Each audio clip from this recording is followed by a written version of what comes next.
श्री राम नमस्कार। आज 28 नवंबर 2023 एक कहानी से शुरुआत करता हूँ। इंसान को कभी ज़िंदगी में अपने परिस्थिति के ऊपर हाथ घुटने नहीं टेकने चाहिए। हर समय वक्त बदलता है, कोशिश ज़रूर करनी चाहिए, क्योंकि कोशिश ही कामयाब हो जाती है, अपनी मंजिल तक पहुंचा देती है। चलो आज एक कहानी सुनाता हूँ एक चिड़िया की। एक चिड़िया जो अपना दाना बूंद के एक पेड़ के डाली के ऊपर रख देती है। डाली के ऊपर जो छोटी जगह रहती है उसके अंदर उसका दाना फंस जाता है। तो चिड़िया पेड़ को बोलती है कि मेरा दाना वापस कर दो, लेकिन पेड़ को घमंड आ जाता है और वो बोलता है कि चलो मैं तुमको दाना वापस नहीं करूँगा। बेचारी चिड़िया समझ जाती है कि मैं इतनी छोटी हूँ लेकिन ये पेड़ का कुछ कर नहीं सकती। तो वहाँ से वो निकल जाती है और एक लकड़ी का काम करने वाला कारपेंटर के पास चले जाती है। उसको बताती है कि भाई साहब मुझे मदद करो, ये मैंने दाना चुभा और दाना लेके मैंने खाने के लिए पेड़ के डाली के ऊपर रख दिया, लेकिन गलती से वो वहाँ के छोटी सी जो जगह है वहाँ पे फंस गया और अभी पेड़ मुझे वापस नहीं कर रहा है। तो उसने वो नाइंसाफ़ी कर रहा है, तुम जाके वो पेड़ काट दो। कारपेंटर उसकी कहानी सुन के हंसता है और बोलता है चल उड़ जा, तुम पागल हो। चिड़िया वहाँ से निकल जाती है। वो सोचती है कि मैं कारपेंटर का भी कुछ नहीं कर सकती। वहाँ से वो निकलती है और वो राज्य के राजा के पास जाती है। राजा को बोलती है कि महाराज मुझे इंसाफ चाहिए, क्योंकि मेरे साथ बहुत नाइंसाफ़ी हो गई। राजा पूछता है कि क्या हुआ।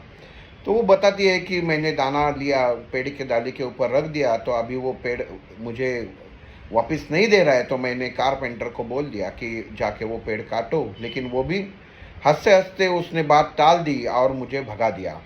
मैं आपके पास बहुत उम्मीद लेके आई हूँ, तो आप इंसाफ करें। राजा भी देखता है और हंसने लगता है कि एक दो दाने के लिए ये चिड़िया क्या पीछे लगे हुए। वो भी राजा उसको हकाल देता है। चिड़िया वहाँ से जाती है। वो राजा जहाँ पे रोज़ सवारी करता था हाथी की, तो वो महावत के पास जाती है और महावत को बोलती है महावत जी मुझे मदद कीजिए। महावत पूछता है कि क्या क्या हुआ। तो वो पूरी कथा उसको सुनाती है कि मैंने दाना लिया, पेड़ के ऊपर रख दिया, पेड़ वापस नहीं दे रहा है। मैं कारपेंटर के पास गई, उसने भी मना कर दिया। हंस हंस कर उसने मुझे मजाक उड़ाया। राजा के पास गई, राजा ने भी नाइंसाफ़ी की। अभी मैं आपके पास आई हूँ, मैं चाहती हूँ राजा को उसकी सज़ा मिल जाए। अब वो जब राजा सुबह हाथी से सवारी करने आ जाता है, तो आप थोड़ा सा ऐसा कुछ कीजिए कि राजा हाथी के ऊपर से गिर जाए और उसको उसकी सज़ा मिल जाए, वो समझ जाए कि दुख क्या होता है। महावत भी हंसने लगता है और बोलता है तुम तो बिल्कुल पागल हो, और वो हकाल देता है। तो फिर वो चिड़िया जाती है हाथी के पास। हाथी के पास जाते हाथी को बोलते हैं कि भाई साहब ये ऐसा ऐसा हुआ है। हाथी बोलता है तुम रो मत, मैं तुम्हारी मदद करूंगा, लेकिन हुआ क्या है वो मुझे ठीक से बता दे। तो पूरी कथा वो पंछी जो चिड़िया है वो उसको बता देती है हाथी को। और हाथी बोलता है कि अरे तू तो सचमुच पागल है, लेकिन तू मुझसे चाहती क्या है। वो हाथी को बोलते हैं कि महावत जब तुम्हारे ऊपर बैठेगा तो तुम उसको भी अपनी सूंड से गिरा देना, क्योंकि वो भी पता चल जाए कि किसी की अगर मदद करने के कोई अपने पास आता है तो उसकी मदद करनी चाहिए। तो हाथी भी हंसने लगता है, बोलते ये तो बिल्कुल पागल गई हुई है, इसको पागल खाने में भेजना ही सही है। और वो हाथी भी वो चिड़िया को भगा देता है। अब चिड़िया जाती है, क्या करेंगे ये करके, लेकिन वो हार नहीं मानती। वो बोलती मैं किसी भी तरह से मेरा दाना लेके ही रहूँगी। और वो देखती है कि एक रास्ते पे चींटी जा रही है, तो चींटी को वो रुका देती है। वो चींटी को बोलती है कि तू रुक, मेरा पूरा कथा सुन ले तू, मेरी जो कुछ है। चींटी बोलती है कि मैं क्या तुम्हारी मदद करूं, मैं तो इतनी सी हूँ। वो बोलती है कि नहीं तू मेरी मदद कर सकती है। और वो चींटी को पूरी कथा सुना देती है कि मैंने दाना पेड़ के डाले के ऊपर रखा, फिर उसने मना कर दिया। कारपेंटर को मैंने विनती की, उसने मना कर दिया। राजा से अपना हक मांगने गई तो राजा ने भी हंस के टाल दिया। महावत के पास गई मदद करने के लिए, उसने भी टाल दिया। हाथी के पास गई नहीं। तो अभी तू एक काम कर, तू हाथी के कान में जा और उसको नचा, ताकि उसको समझ में आ जाए कि हम लोगों को मदद करना बहुत ज़रूरी है। वो चींटी भी हंसने लगती है। वो बोलती है तू इतनी पागल है कि मैं हाथी के कान में जाऊँ और खामोखाम एक दाने के लिए ये करूँ। तू पागल है, तू ऐसा कर दूसरी जगह जा और दाना ले ले और वो खा ले। लेकिन चींटी हार मानने वाली नहीं थी। वो बोली चलो ठीक है, मैं पेड़ को कुछ नहीं कर पाई क्योंकि पेड़ बड़ा रहता है। बाद में मैं कारपेंटर को, जो लकड़ी का काम करता है, वो भी आदमी है, मैं उसको कुछ नहीं कर पाई। राजा से मैं लड़ नहीं पाई, महावत से लड़ नहीं पाई, हाथी से लड़ नहीं पाई, लेकिन मैं तुम्हें तो खा सकती हूँ। ये सुन के चींटी घबरा जाती है और वो बोलती है कि ठीक है, मैं तुम्हारे काम करती हूँ, तुम मुझे मारो मत। और वो चींटी हाथी को बोलती है कि तुम्हारे काम में मुझे जाना पड़ेगा और ये ऐसा ऐसा ये चिड़िया ने मुझे बताया है। हाथी बोलता है कि नहीं तो ऐसा मत कर, मैं महावत को देखता हूँ। वो महावत को कहता है कि तो आप मेरे पेट पे बैठोगे तो मैं आपको गिरा दूंगा, क्योंकि आपने चिड़िया का सम्मान नहीं किया, उसकी बात सुनी नहीं। जो राजा नाइंसाफ़ी करते हैं उसको गिराना तो आपका फ़र्ज़ है। ऐसा उल्टा हाथी महावत को कहने के लिए आगे जाता है। राजा को महावत कहता है कि महाराज, यह ऐसा ऐसी बात हो गई है तो मैं आपको गिरा सकता हूँ, तो आपको इंसाफ करना जरूरी है। आपको जिस समाज ने सिंहासन पे बिठाया तो आप न्याय नहीं कर पा रहे। तो राजा बोलता है ठीक है। तो राजा समझ जाता है कि अगर मैं बैठ गया तो ये मेरे ज़िंदगी में मैं कभी हाथी पे नहीं बैठ पाऊंगा, क्योंकि ये कभी भी मुझे गिरा सकता है।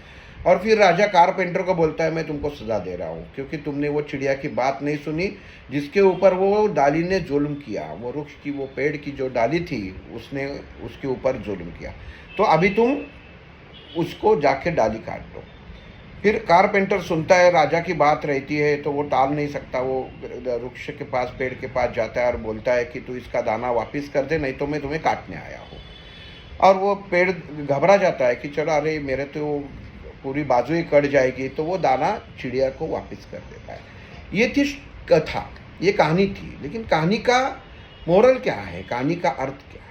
कि ज़िंदगी में हम लोग सोचते हैं कि मैं छोटा हूँ, मैं ये काम कर नहीं सकता, इसके लिए इंसान कोशिश करना छोड़ देता है। लेकिन ये कहानी जैसे चिड़िया की कहानी है, जो हाथी के साथ, महावत के साथ, राजा के साथ, कारपेंटर के साथ और पेड़ के साथ कोई झगड़ा मोल नहीं सकती थी, क्योंकि वो दिखने में उसकी ताकत से कम थी, लेकिन उसने हार नहीं मानी। इंसान का यही करना चाहिए कि सही समय का इंतज़ार करना चाहिए और वो सही समय आने तक कोशिश करना बहुत ज़रूरी है।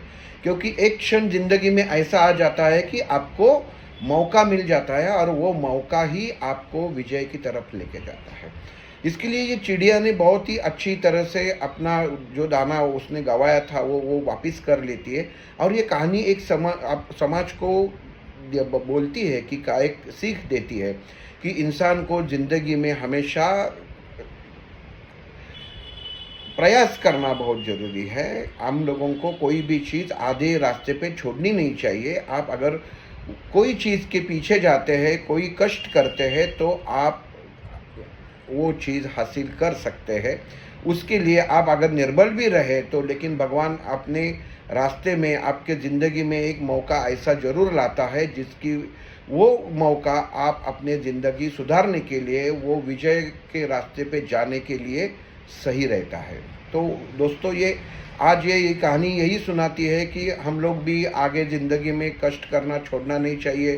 कोई भी छोटी सी समस्या अगर अपने ज़िंदगी में आती है तो उसके पीछे हम लोगों को छोड़ के भागना नहीं चाहिए कि वो समस्या के आप पीछे हाथ लग के लगो, उसको पीछे जाओ, समस्या समझ लो, दूसरे से मदद मांगो। उसने आपको अगर मदद करने से इनकार किया तो तीसरे के पास जाओ। लेकिन जब तक आपको विजय प्राप्त नहीं होती, आप कष्ट करना, प्रयास करना छोड़ना नहीं। श्री राम।